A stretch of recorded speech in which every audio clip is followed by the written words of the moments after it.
Hello everyone, Arman's here again. This is part 2 videos in my how to set up newborn photography business and things to know. So this is part 2. If you haven't watched part 1, go back, have a look at that. That one is all talking about before we spending money. We're just thinking at that point and making some decisions. So this here will be where we start spending money.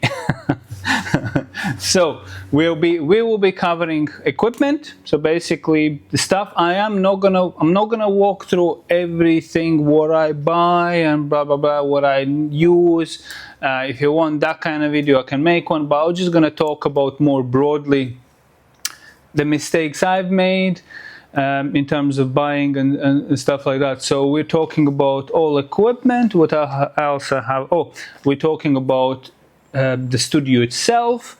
Do you need, don't need, etc, etc. So yes, okay, so let's dive in. 6 months have passed, so you've been saving, putting money aside. You have, you have a good basically pillow now. You feel like, okay, I'm rich. I can start this whole newborn photography thing. So basically, I'm gonna talk about my side, the mistakes I made, this probably stuff you should not do. So like in a video one I said, I went quite heavy in the credit cards. All these flashy things, we all know they're not cheap basically. So the body itself, can easily be 2,500–3,000 pounds pretty easily basically these days for a decent camera body. Add some lenses on top of that and you're quite easily like in a 5K radius basically, just with couple lenses and a body and maybe a battery extra, etc, etc. So none of these things are cheap and you can very quickly drain your bank balance like no tomorrow. So I'll talk. So obviously I just spent way too much money what I should basically. I'll be probably swinging camera around and I'll show you kind of in the backstage a little bit.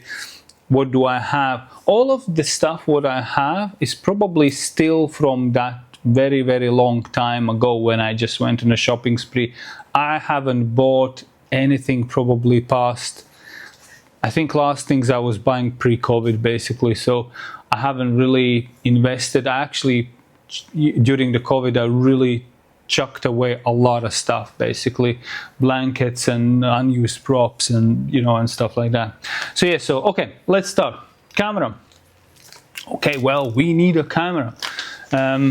Something maybe before I even start about equipment, I will be talking about a little bit about the training in my next part, but I would almost recommend you not to buy anything but spend a little bit on training first. So go on a couple of training, I don't know, whatever. I do training, by the way, myself with photographers, but I would recommend maybe just go on a training, see what people use actually, what cameras they use. I don't know if you're in the forums and things like that. Have a little bit kind of dig around. I would say go on a training first, do whatever 1-day course or something like that, and basically kind of see within the photographers there who uses what, what lenses they use. Don't start going out and boom buying up, as I said, equipment video I can do as an extra video, but basically kind of research a little bit, have a little thing. Don't just go and start buying, because that's exactly what I did. I couldn't, there was no way to learn this. I just had body for this. I had I think 3 or 4 lenses basically at that point, all sorts of gadgets basically which I didn't need basically at that time. So yes, in terms of the camera, at that point I was buying new stuff, but this one I bought used one. I just was at that point, I was like, I don't need a new body, I just need a body which works and it doesn't have a massive shutter count on it basically. So it was for a good deal. It was 1K, under 1K. So this is a Sony body. I'm still shooting on, what is that, A7R3. I haven't even upgraded to R4. Like, honestly, you will be fine with 5-year-old camera, 5-6-year-old camera, as long as it still performs and it does what it's supposed to do. You don't need latest and greatest body unless you have that kind of budget basically to go after it. Yes, you know, it's nice to have this latest and greatest, but for newborns, really, you have a baby, you have a light, there is nothing else to it, you know, nothing basically. They don't run around, they don't jump around, you don't need massive eye tracking. I bought this camera because the eye tracking, because I also do those cake smashes and kids crawling around and all that, and I wanted camera to track well basically children, and I do occasional weddings and things like that, so I have one body for everything basically. But for newborns itself, you could easily have an older body and there would be nothing wrong with that basically. You even don't need a digital basically camera, just to get normal digital SLR basically, so, and you'll be fine. So yeah, so basically that's on a camera. Like, feel free and give permission to yourself to buy a used body, you know, buy maybe from someone who you know, or other photographer forums, maybe in your local town and stuff like that. Yeah, lenses, this is another one where you can just go crazy in spending and thinking, I need 85mm, I need a macro, I need a this, and I need, like, no. And I used to have, with my first camera system, like I said, I think I had always in the studio four lenses. Like, parents don't care how many lenses you have and what kind of body you use. Like, they just don't give a crap basically about that. So as long as you can have a good result, you know, and the vision what you can create basically, you know, okay, if you really like those very close macro shots, okay, get your macro lens basically. I used to do that a lot. I don't do that much anymore. I have 35 and I can go very close, pretty much like this to baby anyway, and you know, if I need to, I can crop in base and fake that macro basically look a little bit. But yes, I have only two lenses. I have my 24-70, which is sitting actually on a table, but it's your workhorse lens. Any portrait photographer will tell you, or wedding photographer, one of the lenses is 24-70. You know, I don't use that on the newborns. I use that for families, sibling shots, when I need that wider angle. I use that for that. And for newborns, I have my 35. Reason why I have 35 and not 50, because with 35, I can be here and I can still hold the baby easily. With 50, you need to be further away, and if you have shorter arms, might be a little bit more challenging, and you might not be comfortable as a starter, as a beginner photographer, to be that far away from a newborn looking through the camera. And literally, when you look into the camera, when you click that shutter, there is a very, very micro, you know, time when it's black, you don't see. And I've had situations during exact that moment when baby makes that move, jerks or something, and if your hands are not on, not safe. Basically, simple as that. And that's why I have 35. Mine is 1.8. It gives you nice shallow depth of field as well, and it, you know, and it's great basically. So for that, props. Oh my God. Props, jeez, this is where newborn photographers fall down a hill in a black hole basically. You know, you'll see it in a backstage videos, like how many, like you see that, you should not have that probably. So this is what I all accumulated over those first probably 3-4 years when I started. I don't know how many I have there, probably close to 100 wraps. Like, there is no need. I use maybe like 10 out of them all the time. That's all what I use basically. I should probably get rid of a lot of that stuff there.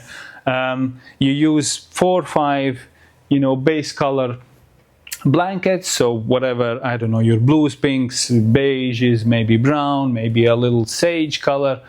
That's about it. That's all what you really need to start with. You don't need, like I also probably have very close to 100 blankets there. No need. There is no need. And think about it. Every blanket is like 20 quid. Simple as that. Make a math. Like, you can be in black hole very, very, and with each blanket, you're going to get a wrap. You're going to get a headband. You're going to get a little hat. And each of those things, you know, it's another 7-8 pounds. Hat is probably around 7-8 pounds.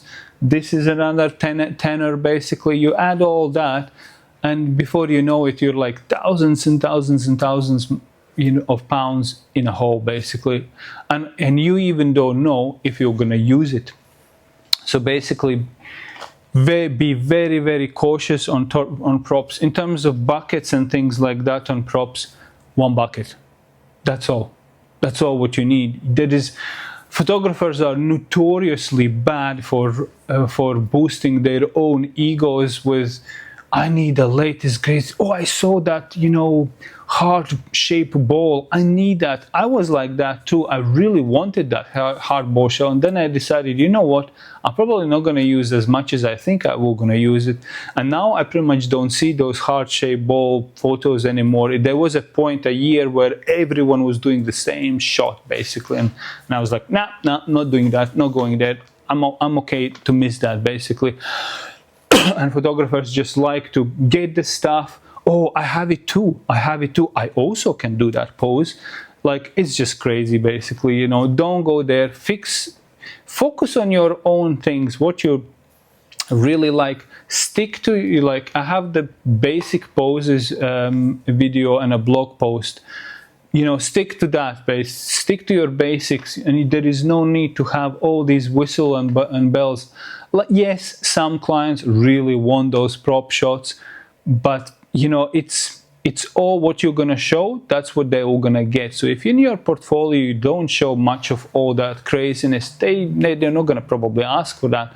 And there is a whole different debate and conversation how you talk about the clients and etc. etc. But that's a whole other video. But yes, don't go crazy on props. I remember at the beginning, and I still have all the scales and multiple buckets and crates and this and that, and it's just like so much crap, and you have to store all of that somewhere too, basically. So another thing to think about, and not cheap. Now, posing aids. So I have my table. This is my cheap, basically, Costco picnic table. I could not make myself to spend £1,000 on posing table, and I got to use one, and I didn't like it. I didn't like it how flimsy actually it felt. It felt too much movement for my liking from safety point of view. When I started, I had a beanbag, just a normal suede cover beanbag. I didn't have a leather one because the blankets would slide on it. I had a beanbag. I'll post some photos in the background for you to see from my olden days. I worked with that beanbag all the way to the COVID time, basically.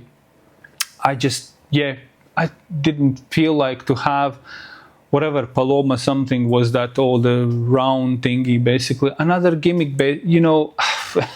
I mean, you can go and spend and have it, but at the end of the day, you just need to get the shot. That's it, basically. You need to get the shot, and it doesn't matter on what you're gonna get it based. So beanbags cheap, blankets. I had a very basic light stand with a plastic PVC tube where I attached the clips and the blankets on. That's it. That's all what I worked with all the way till COVID time, basically. I had that, and then during COVID, then those crazy £1,000 posing tables started to show up, and there were some stories, coming out as well about the safety and stuff. And I was like, okay, I had this already in my shed from picnics, and I took it to the studio. I put a big wooden plank on it just to have a more surface, and that was it. And I laid my blankets, which I layered on my beanbag, on a table. That's it. So this setup is what, I don't know, 60-70 pounds with the clips included. And this could be your location setup as well, quite easily. Put a plastic tube at the back on the clips, and you clip the blanket on, and you have your setup.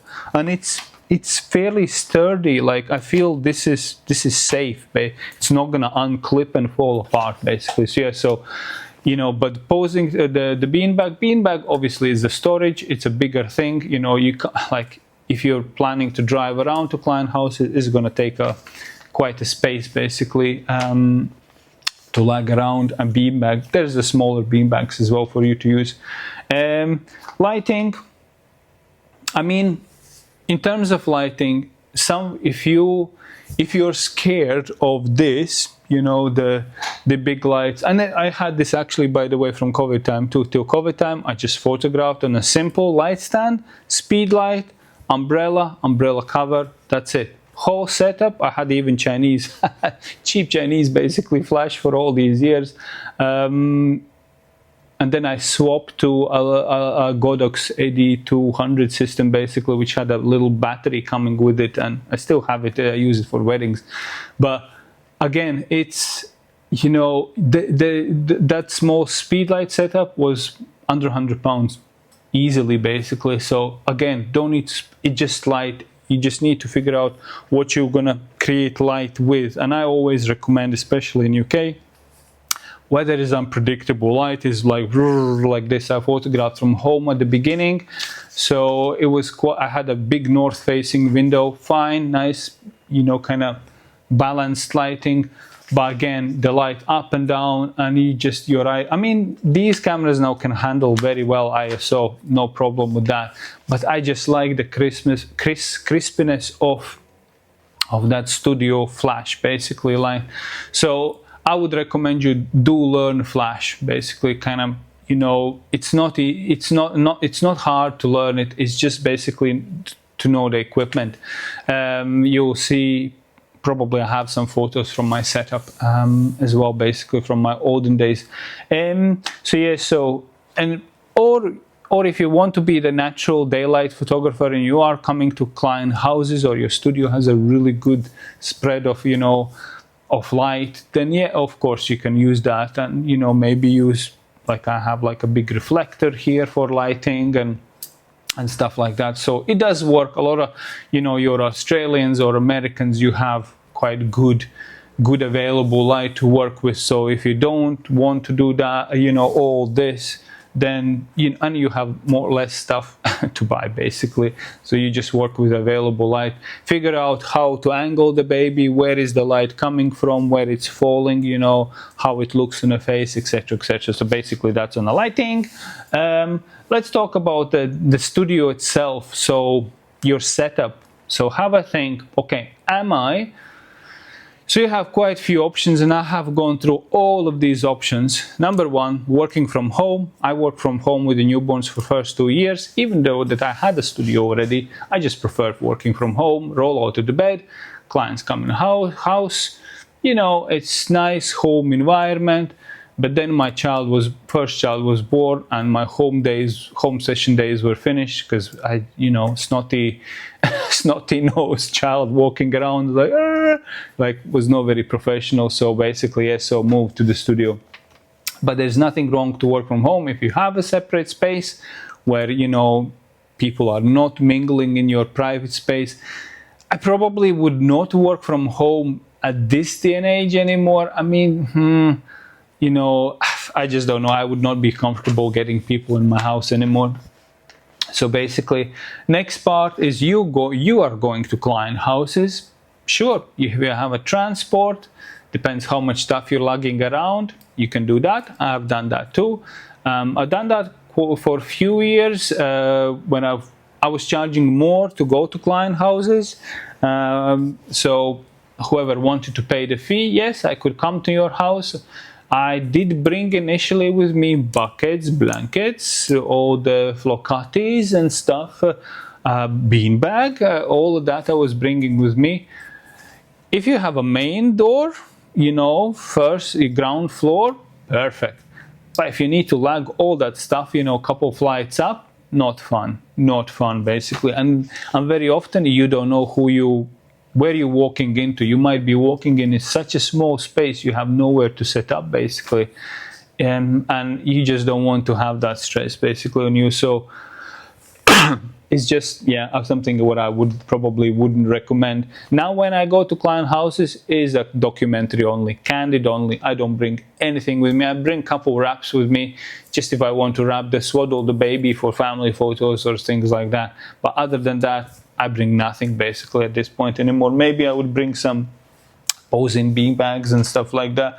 These beans with me, just if I want to pose the baby, in a house, and I have a whole video section talking about how to take photos in a house, and you can see also how I work. Share studio. So basically, this is where I'm now. I'm sharing so when I started here in this building, this is a shared space building, basically loads of different businesses in here. Rent is a bit cheaper. And when I started here, we were 3 photographers sharing together this space, basically. So the cost was low.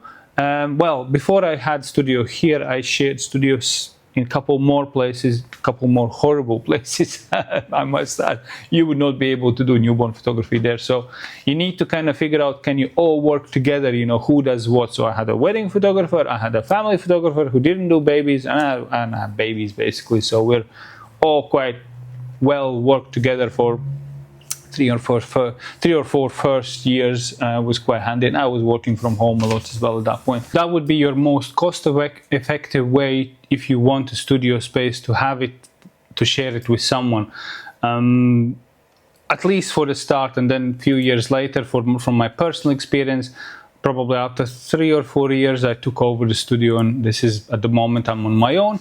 However, because I'm doing now on the weekends, I'm searching for somebody to share the studio with here in Edinburgh. If you are somehow Edinburgh photographer, yay, reach out, basically. But yes, I'm looking for someone to share the studio with, just to get the cost down. And I know the studio will just going to be sitting, you know, idle for all this time for weekend and school holiday use only. So yes, and then obviously you have the last option where you have your own Main Street studio.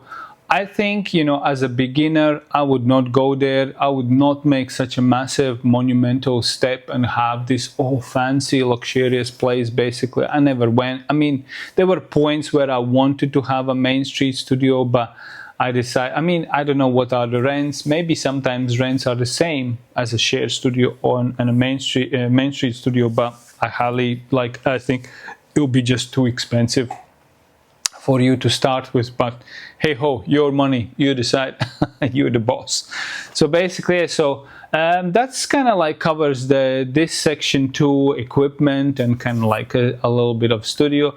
Obviously you have a lot more equipment. We haven't talked about computers, backups, you know, all your hard drives and the cards itself and batteries and all these other little things you need. Well, you kind of need, basically. And then if you're doing IPSs, then you need, you know, your projectors and all. You're like, it's just, photography business can be never-ending spending, basically, but not necessarily spending you need.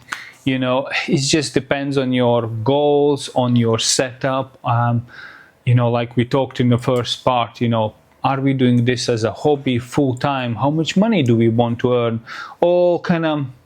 All these basically things make you know, you deciding upon those decisions. Okay, what I'm doing, how I'm gonna do, what I'm comfortable doing, what kind of training I can do, you know, fine to do all those things.